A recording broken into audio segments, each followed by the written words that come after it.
ఎంతమంది సంతోషంగా ఉన్నారండి? ఒక్కసారి చేయి చూపించండి. దేవునికి మహిమ కలుగునుగాక. హల్లెలూయా. ఆది యందు వాక్యం ఉండును, ఆ వాక్యం ఏమి ఉండినండి? దేవుడే ఉండును.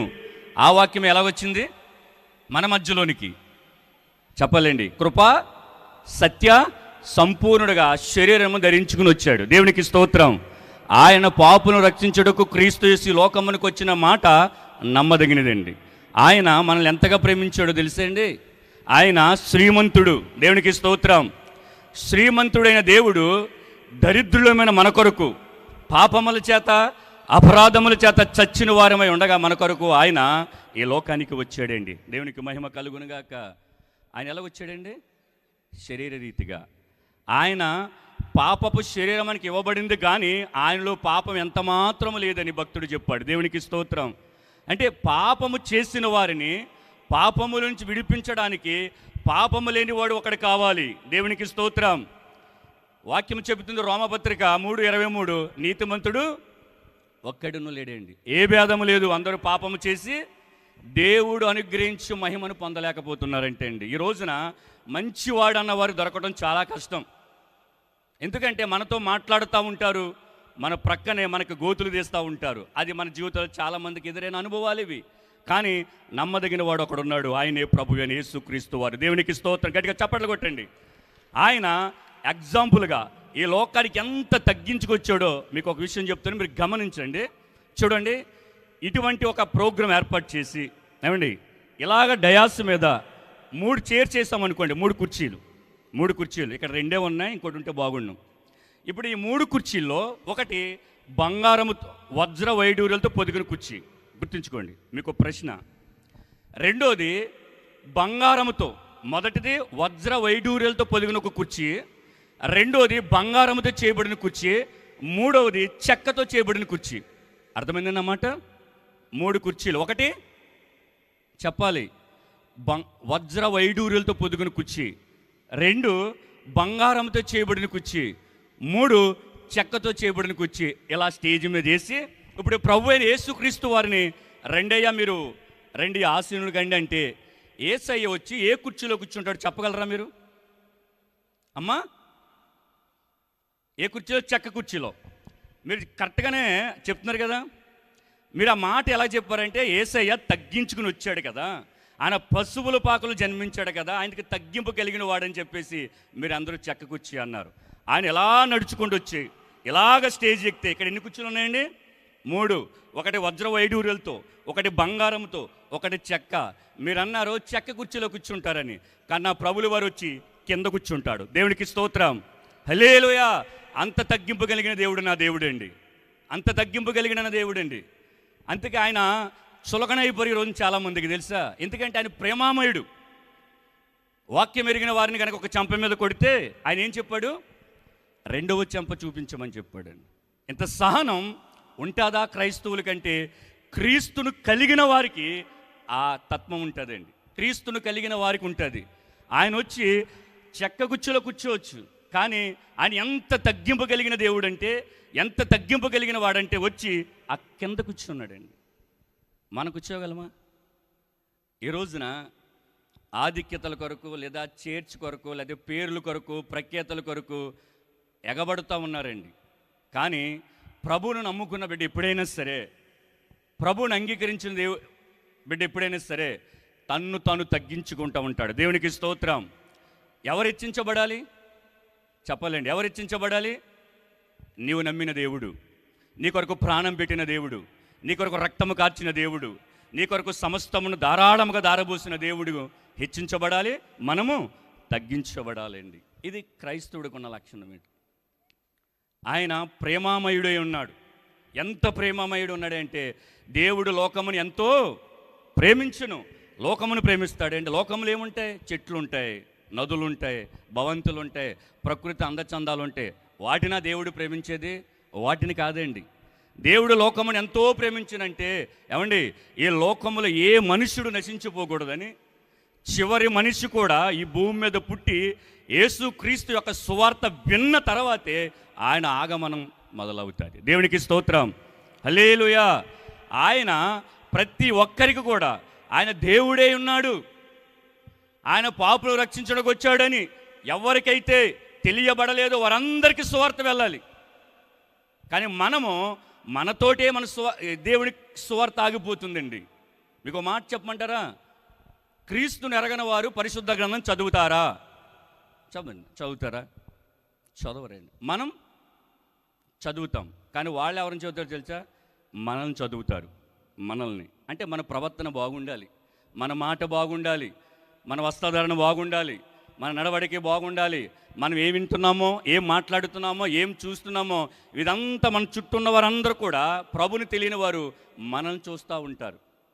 అది మరచి దానిని మనం ఏమాత్రము కూడా లక్ష్య పెట్టకుండా మనం ఏం చేస్తున్నామంటే ప్రభు యొక్క నామాన్ని ఇందు నిమిత్తమే కదా ఏమన్నారు బైబిల్లో, అన్యజనుల మధ్యన నామం ఏమవుతుంది?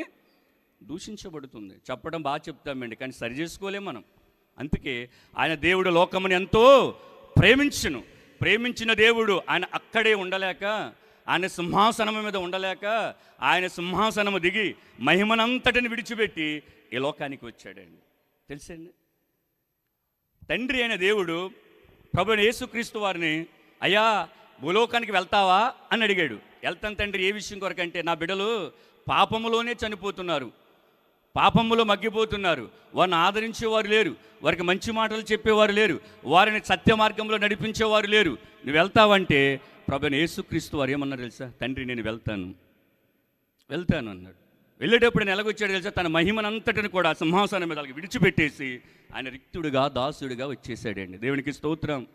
ఆయన మన కొరకు సమస్తాన్ని విడిచిపెట్టి వస్తే, ప్రభువుని తెలుసుకున్న తర్వాత మనం ఆయన కొరకు ఏమీ చేయలేం, ఏది విడిచిపెట్టలేం. కోపాన్ని విడిచిపెట్టలేం, పాపాన్ని విడిచిపెట్టలేం, ద్వేషాన్ని విడిచిపెట్టలేం, మనలో నివసిస్తున్న క్రియలు దేనిని కూడా మనం విడిచిపెట్టలేమండి. ఆయనేమో సమస్తమును ఏంటి, ఆయన సింహాసనం మీద ఆయన మహిమనంతని విడిచిపెట్టి వచ్చేస్తే మనం ఆయన కొరకు ఏమీ విడిచిపెట్టడం లేదండి. దయచేసి గమనించండి, రాత్రికాల సమయంలో మీలో కానీ నాలో కానీ ఏదైనా దేవునికి వ్యతిరేకమైనది ఉంటే కనుక ఆయన నీ కొరకు నా కొరకు తన మహిమను ఎలాగైతే విడిచిపెట్టాడో మనము కూడా ఆయన కొరకు ఆయనకి వ్యతిరేకమైనది మనం విడిచిపెట్టాలండి. ఏముంటాయండి? అది ఏముంటాయంటే మన అందరి హృదయంలో ఏముంటా తెలుసా అండి? మార్కు గారు చెబుతారు 7:23 ఇంటికి వెళ్ళి చదువుకోండి. మార్కు 7:23లోనండి, మనుష్యుల హృదయములో నుండి ఏమండి లోపలికి వెళ్ళేది ఏది అపవిత్రపరచదంటే అండి, నువ్వు ఏది తిన్నా అపవిత్రపరచదు. కానీ మనిషిని యొక్క హృదయం నుంచి వచ్చే మాటలు ఉంటాయి చూసారా, అవి కళంకాన్ని తెచ్చిపెడతాయి, మచ్చ తెచ్చిపెడతాయి, దేవుడి నామానికి అవమానం తెచ్చిపెడతాయి. అవి మీరు ఒక్కసారి చదువు చూస్తే ఏదో ఒకటి మనలో ఉంటుంది. ఉండదంటారా? ఉండదు అని అన్నవారు దేవునికి స్తోత్రం, హల్లెలూయా. ఉంటాయండి. ఎందుకంటే మన శరీరంతో ఉన్నాం కాబట్టి పోరాటం చేయాలి. అందుకే దానికి కరెక్ట్గా సరిపోయేది ఏంటి తెలుసా? దేవుని వాక్యం. దేవునికి స్తోత్రం. అనే వాక్యము మనలోనికి వచ్చి ఏమండి మోకాళ్ళు మూలుగులు దూరుచు ఏమండి అది విభాగించబడి శోధిస్తూ ఏమండి పరీక్షిస్తూ మనల్ని ఎంతగా నడిపిస్తుందంటే చివరికి మనం చెప్పగలుగుతాం, ఈ వాక్యమే నన్ను బ్రతికించింది. దేవునికి స్తోత్రం. ఈ వాక్యమే నన్ను పాపం చేయకుండా ఆపింది. ఈ వాక్యమే శత్రువు మీద పగ తీర్చుకోకుండా ఆపింది. ఈ వాక్యమే శత్రువుని ప్రేమించేలా చేసింది. ఆ వాక్యం ఎవరండి? ఆ వాక్యం ఎవరు? ప్రభువైన యేసుక్రీస్తు వారు. దేవునికి స్తోత్రం, హల్లెలూయా. అందుకే ఒక పేరు ఉంటుంది, క్రైస్తవులు ప్రేమ కలిగిన వారని, సహనపరులని. అలాగని మిగతా వారు నేనేమి తక్కువ మాట్లాడతలేదు. ప్రభువుని తెలియని వారు కూడా చాలా ప్రేమ కలిగిన వారు ఉన్నారు, చాలా చక్కగా జీవిస్తున్న వారు ఉన్నారు, చక్కగా మాట్లాడతారు వారు, చక్కగా వస్త్రాలు కట్టుకుంటారు వారు. వారిని చూస్తే చాలా ముచ్చటేస్తుంది తెలుసా. కానీ మనము ప్రభువుని తెలుసుకున్న తర్వాత వాక్యం ఏమి చెప్పింది, ఆ వాక్యానుసారంగా మనం బ్రతుకుతున్నాం లేదా అని మనం ఒకసారి మనం పరిశీలించగలిగితే ప్రతిరోజు కూడా మన జీవితంలో మన కుటుంబంలో క్రిస్మస్ ఆనందం ఉంటుందండి. దేవునికి స్తోత్రం, హల్లెలూయా. సంతోషంగా ఉన్నవారు దేవునికి స్తోత్రం, హల్లెలూయా. క్రిస్మస్ అనేది ఒక్కరోజు చేసుకునేది కాదండి, 365 రోజులు కూడా మన జీవితంలో క్రిస్మస్ ఆనందం ఉండాలండి. దేవునికి మహిమ కలుగునుగాక, హల్లెలూయా. ఆయన ఈ భూమి మీదకి వచ్చిన తర్వాత మొదటగా ఆయన ఎవరికి ఆయన పరిచయం చేసుకున్నాడండి? చెప్పాలి. ఎవరు వెళ్తారండి? యేసయ్య పాకలో పుట్టాడు తెలిసి ఎవరు వెళ్తారు? గొల్లలేనా? చెప్పాలి. గొల్లలే కదా. గొల్లలు తర్వాత జ్ఞానులు ఏమండి, గొల్లలు జ్ఞానులు తర్వాత దేవదూతల సమూహం. చూడండి, గొల్లలు ఏమండి, వారు యేసయ్య గనక ఉన్నతమైన కుటుంబంలో పుట్టుంటే లేనివారు అంటే పేదరికంలో ఉన్నవారు వెళ్ళటం కష్టమా కాదా? కష్టమా కాదా? చాలా కష్టమండి. ఇప్పుడు మనము ఒక ఉన్నతమైన వ్యక్తులు ఇంటికి మనం వెళ్ళాలంటే కుదరదు, అవునా కదా?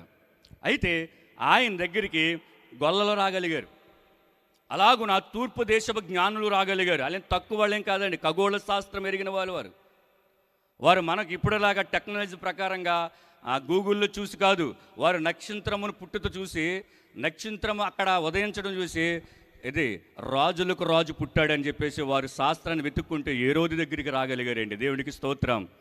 వారు వచ్చారు, వారు వచ్చి దేవుని మహిమపరిచి వెళ్ళిపోయిన తర్వాత పరలోక సైన్య సమూహం వచ్చేసిందండి. చూడండి, లేనివారు అంటే పేదవారికి దేవుడు అందుబాటులో ఉన్నాడు, జ్ఞానులైన వారికి అందుబాటులో ఉన్నాడు. పరలోక సైన్యం అంటే దేవుడు మహిమపరిచే దేవదూతల సమూహం, వారికి ఆయన సమీపంగా, ఎవరికైనా దూరస్తుడు కాదండి. దేవుడు ఎవరికి దూరస్తుడు కాదు. మీకు ఒక్కరికే దేవుడు, ఒక వర్గానికి చెందిన దేవుడు అంటే అది ముమ్మాటికి తప్పే, నా మాట కాదు. యేసుక్రీస్తు అందరికీ ప్రభువే అండి. యేసుక్రీస్తు అందరికీ ప్రభువు, ఆయన ఒక్కరికే కాదు. అందుకైనా పశువుల పాకలో జన్మించాడు. ఆ పశువుల పాకే లేని వాళ్ళు వెళ్ళొచ్చు, కారు వేసుకుని వెళ్ళొచ్చు, సైకిల్ వేసుకుని వెళ్ళొచ్చు, నడిచి వెళ్ళొచ్చు. అన్ని వర్గాల వారు కూడా వెళ్ళి దేవుని చూడగలుగుతారు. దేవునికి స్తోత్రం. హల్లెలూయా. యేసయ్య అందరికీ అందుబాటులో ఉండే దేవుడండి. బైబిల్ స్కాలర్స్ చెప్తూ ఉంటారు, ఆయన సియోను అనే గోల్కతా కొండ మీద సిలువేసినప్పుడు ఈ ఇటుపక్కున్న దొంగకి సరి సమానంగా ఆయన అందుబాటులో ఉన్నాడండి. ఆయనకేదో కొద్ది దగ్గరగా లేదా ఈయనకేదో కొద్ది దూరంగా కాదండి. ఇక్కడ పాయింట్లో ఆయన సిలువ ఉంటే ఒక 2 అడుగులు ఆ వ్యక్తి ఉంటే సేమ్ 2 అడుగులు ఈ వ్యక్తి ఉన్నాడు. కానీ ఒక వ్యక్తి మాత్రమే పరదేశంలోనికి వెళ్ళగలిగాడు. మీరు గమనించారు, ఈయనకి ఏమైనా దగ్గరికి వెళ్ళి చేయి చెబితే అందించేంత దగ్గరలో ఏమి లేడు. ఇరుగురికి ఒకే సమీపంలో ఆయన ఉన్నాడు. కానీ ఒకరు అందిపుచ్చుకున్నారు, కానీ ఒకరు అందిపుచ్చుకోలేకపోయారండి. ప్రభు రాకడ సమీపంగా ఉందండి.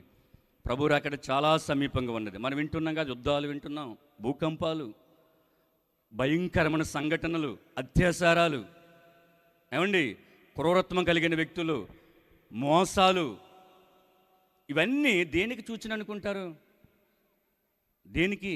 ప్రభు రాకడకు. ఆయన రాకడ సమయంలో ఏమండి మోసాలు జరుగుతాయి, అన్యాయాలు జరుగుతాయి, భూకంపాలు జరుగుతాయి, యుద్ధాలు జరుగుతాయి. ఇవన్నీ ఏమండి చెప్పండి, వేదనలకు ప్రారంభం. ఇవన్నీ చూసి కూడా మనం ఇంకా సిద్ధపాటు కలిగి లేకుండా ఏమండి ఆనందాన్నే మనం వెతుక్కుంటున్నామే. ఇప్పుడు క్రిస్మస్ ఆనందం, ఈ క్రిస్మస్ ఆనందం అయ్యిందనుకో, మరలా డిసెంబర్ వచ్చేంత వరకు కూడా మరి ప్రభువుని ఎంతమంది కలిగి ఉంటారో, ఎంతమంది ధరించుకుంటారో తెలియదండి. అందుకే ఇక్కడికి వచ్చిన ప్రతి ఒక్కరు కూడా ప్రభు పేరు చెప్తున్నానండి, ప్రభు రాకడ సమీపంగా వచ్చింది. రవి తమ్ముడు ఒక మాట చెప్పాడు, ఆయన ఇంకా పశువుల తొట్టులో బాలయేసు కాదండి. ఆయన ఇంకా అలాగే చూడండి, అదే పశువుల తొట్టులో చూడండి, అదే పశువుల తొట్టులో పాటలు పాడండి, ఆయన మధ్యాకాశానికి వచ్చేస్తాడు. సిద్ధపాటు కలిగిన వారందరూ కూడా రెప్పపాటుని వెళ్ళిపోతారండి. ఇంకా మనము బాలయేసు అంటూ ఉంటాం. తర్వాత ఇల్లు సిద్ధపడిన వాళ్ళందరూ వెళ్ళిపోతారండి. ఇంకా బాలయేసు అండి, ఇంకా పశువుల తొట్టులో చూస్తున్నారా? ఆయన మేఘరుడై, ఉగ్రుడై, ప్రళయకాల ఆయన ఉగ్రుడై వస్తున్నాడు. ఆయన కోపోద్రుకం కలిగి వస్తున్నాడు, ఆయన న్యాయాధిపతికి వస్తున్నాడు. ఇప్పుడంటే ఆయన కనికరమ కలిగిన వాడు, ఏమండి, ఇప్పుడంటే ఆయన జాలి కలిగిన వాడు. రేపొద్దున్న ఆయన న్యాయపీఠం ఎదుట ఆయన కూర్చున్నప్పుడు ఆయన ఎదుటికి వెళ్ళిన తర్వాత యేసయ్యా నేను నీ బిడ్డనంటే అవదండి, అవదు. ఎందుకంటే అక్కడ న్యాయాధిపతి అయినా అక్కడ న్యాయం తీర్చడానికి కూర్చున్నాడు. అక్కడ ఆ సింహాసనం ఎదుటికి వెళ్ళిన తర్వాత మన క్రియలను బట్టి అక్కడ తీర్పు జరుగుతుంది. అప్పుడు నువ్వు మంచివి చేస్తే నా తండ్రి చేత ఆశీర్వదించబడిన వాళ్ళారా రండి అంటాడు ఆయన. చెడ్డ క్రియలు చేస్తే అపవాదికి సంబంధించిన వాళ్ళారా నీ తండ్రికి ఏర్పడిన స్థలానికి పొండి అంటాడు. పొండి అని అనిపించుకుని నిత్య నరకానికి వెళ్ళిపోతాము మనం. ఈరోజు ఇక్కడ కూర్చున్న మనందరం కూడా ఇక్కడ కూర్చుని దేవుని ఆరాధిస్తూ, దేవునిలో అనుభవిస్తూ, మనం ఆరాధనకి వెళ్తూ, వాక్యం చదువుతూ, ప్రార్థన చేస్తూ, ఇటువంటి భక్తి చేస్తూ ఉన్న మనము మరి నిత్య నరకాగ్నికి ఒక్క క్షణంలో అలా దిగిపోతున్నామంటే ఎంత వేదన అండి, ఎంత దుఃఖమేండి. అదే నరకానికి వెళ్తే మనకెంత బాధ కలుగుతుందో మరి మన ఇంటివారు, మన కుటుంబ సభ్యులు, మన వీధి వారు, మన గ్రామవారు, మన స్నేహితులు వారందరూ కూడా నిత్యనాశనానికి వెళ్ళిపోతారుగా. ఏంటి నిత్యనాశనానికి వెళ్ళిపోతామని చెబుతామంటే, నిజ దేవుని తెలియని వారు ఎవరైనా సరే అగ్నితో మండు గుండములోనికి పడద్రోయబడతారు ఉంది బైబిల్లో.